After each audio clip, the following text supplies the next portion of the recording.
Sunday. You'll probably be all right. Okay. I'll just pull up. No, actually, don't pull up because then you'll be behind the hotel. Mr. Vidal, what brings you here to Austin?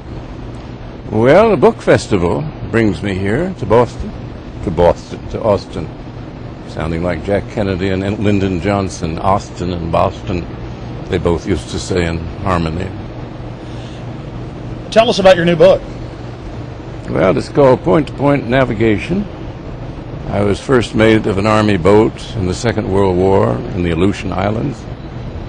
And we never saw the sun, the moon, the stars, so you could never plot a course properly.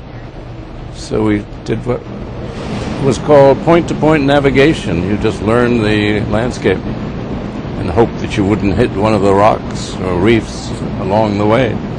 Is that called Dead Reckoning? Well, it's dead figures in it quite a bit, yes.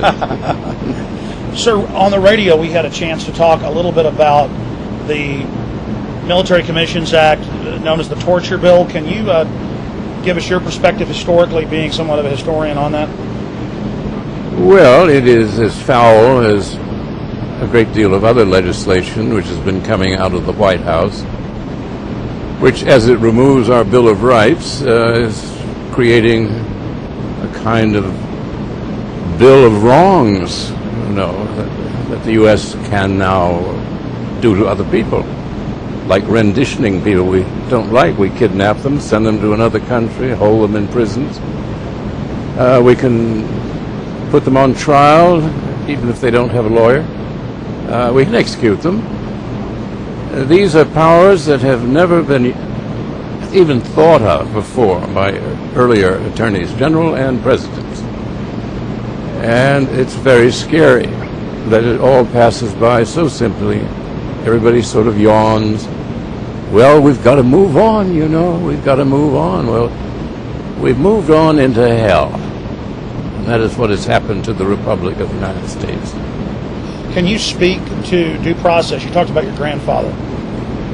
Well, my grandfather was the first senator from Oklahoma, wrote the Constitution of the state, and great lawyer.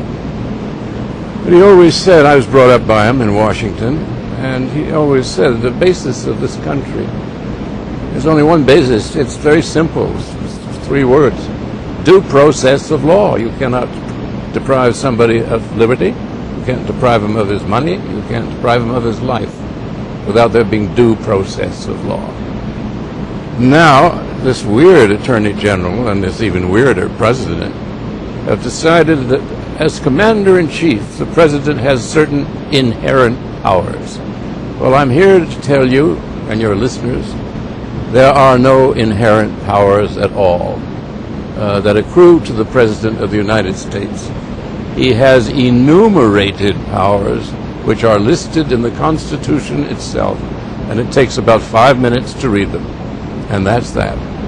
The President does not have the power to declare war on another country, which he did by going into Iraq and making a god-awful mess. Also, he knocked down much of Afghanistan just because he felt like it and because nobody would stop him. You talked about the death of the Republic, that you never thought you'd live to see the end of the Runnymede tradition. Can you speak to that? Well, Runnymede is where Magna Carta was signed by King John several hundred years ago, and Magna Carta is the basis of all of our liberties and has been ever since we were a colony of England, and when we became an independent republic. It is still the basis of all of our law, and the biggest part of it is habeas corpus, and that has been removed by USA Patriot Act and other pieces of legislation which should be burned. You spoke about some of your questions concerning 9/11 and how your father had helped write some of the rules for intercept. Can you speak to your questions concerning 9/11, please? Well, there was a big story about in the India Times, which is a very good newspaper, and it was about 9/11. And we had just found out, the world had found out, that Mohammed Atta, who was a Saudi Arabian guy, but seemingly working for Osama bin Laden, as far as anybody knows, that's probably true, that he was in charge of the planes that crashed into the New York buildings.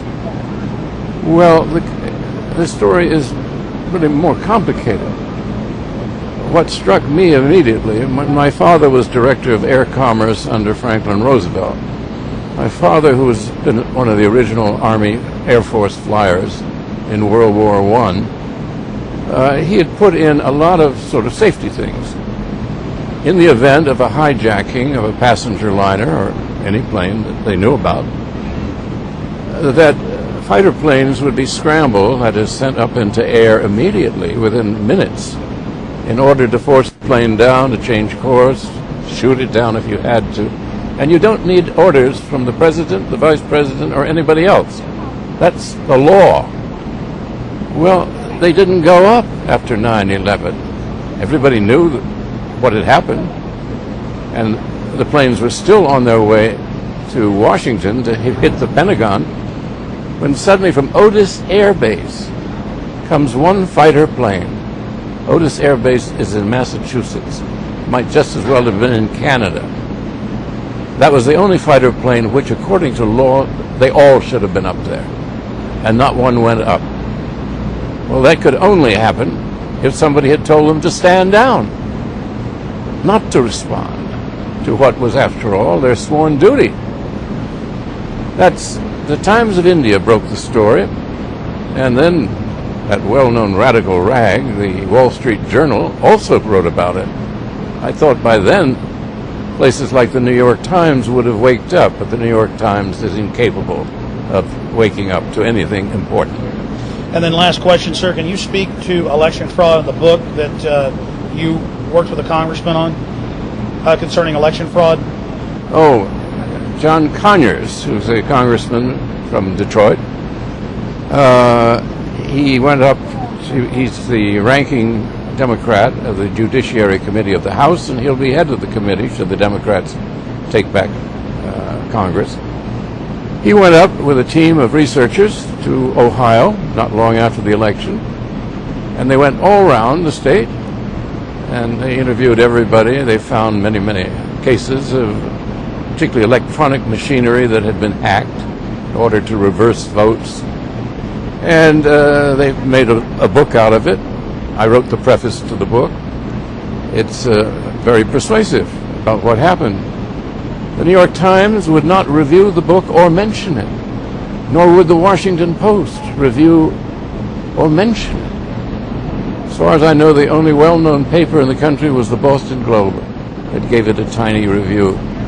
What's going on? To what extent is the media totally subservient to corporate America, which is up to a lot of mischief electorally all around the nation?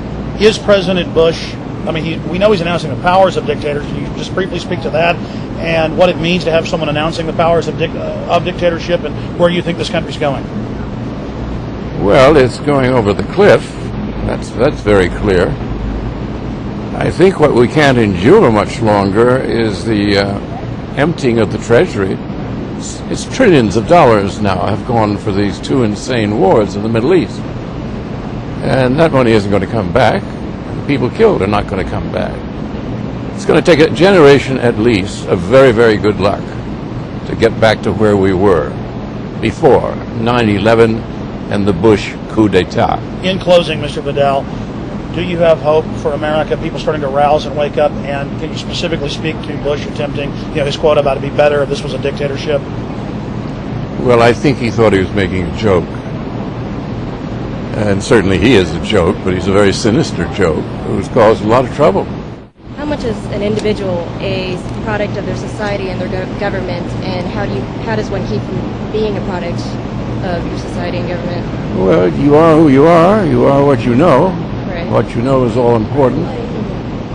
It is very difficult to be well informed because we have the most secretive government on earth. Right.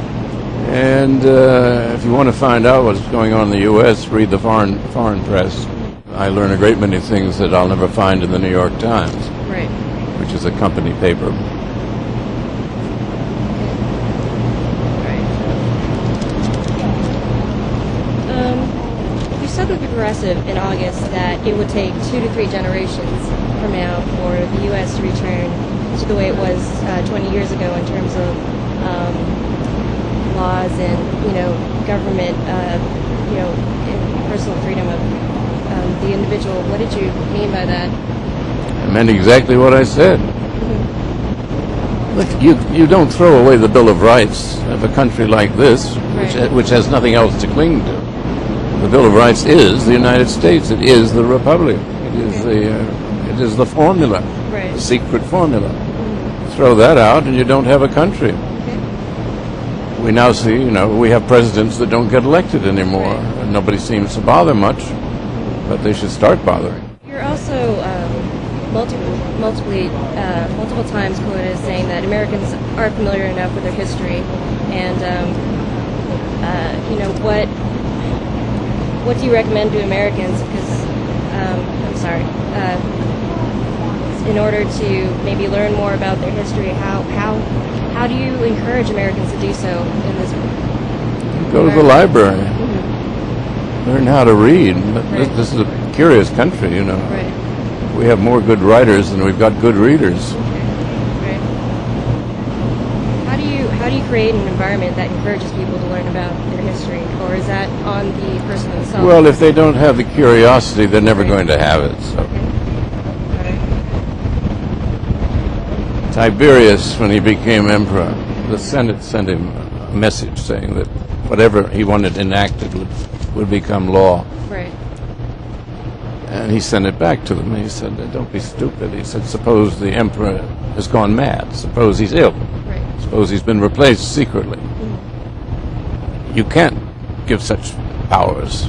Right. And they sent it back to him. And he sent back a message, how eager you are to be slaves. Right.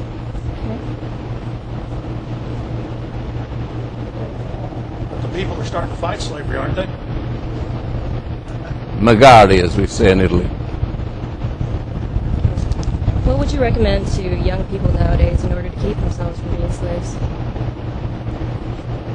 Well, the more you know, the less likely you are to be enslaved. So they should start reading and thinking.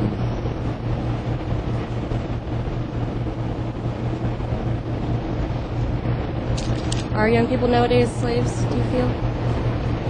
Don't know that many. All right. Let's see here.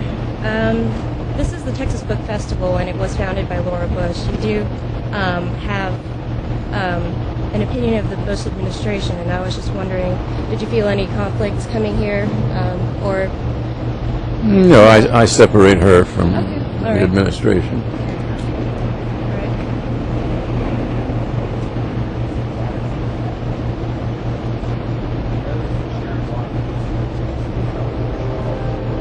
What are you hoping for in the next presidential election?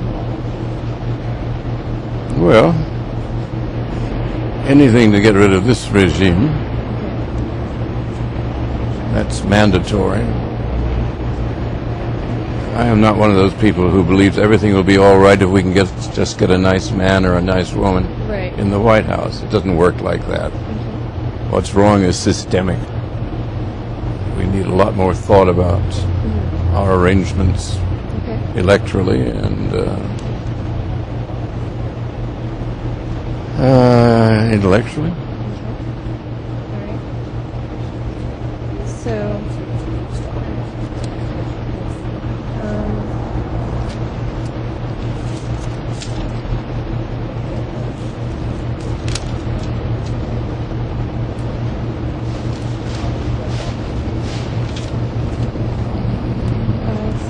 your memoir is about to be released. Can you talk to me a little bit about that? The title is Point-to-Point Navigation. Right. Which is what you do when you can't use your compass. Right. Because the weather was so bad in the Aleutians. Okay. And it's my last 40 years. What are some highlights from the last 40 years? What are some highlights from the last 40 years? Mostly lowlights. All right. What are some lowlights? Death, but not transfiguration. Okay. Mr. Vidal, I had one question I forgot to ask you. You had called for a new 9/11 investigation on the radio, saying we'd find something, or we might. Can you speak for the camera to that? Am I plugged in? Yes, sir. I've still got my mic on you. I think one advantage of having a Democratic House of Representatives after the coming election will be that we can have a new commission investigate 9/11 and the events leading up to our attacks on two innocent countries, Iraq and Afghanistan. It's about time that we began to clean up our own house before we find that an international tribunal has summoned our leaders to The Hague in chains to put them on trial. So obviously you don't like the investigation of the Bush appointees? No, I don't. A couple of them were pretty good individually, but the report is... Well, I mean, how could the media call it an independent commission when it was appointed by Bush? Who cares what the media says about anything? They are bought and paid for 1,000 times over.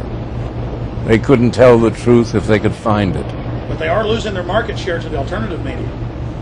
They're losing a lot of things. They're losing their readers, their viewers, their listeners, you know. There are big changes coming. Big changes? Big changes. Well, Good for the people or bad for the people? Depends. What do you think those changes are? The collapse of the newspaper culture. Right. New York Times is losing advertising, for which we can be grateful. It's a smaller paper. Right. Thank you so much. Thank you, sir. Let me just get this microphone. And again, thank you so much for the time. I really appreciate it.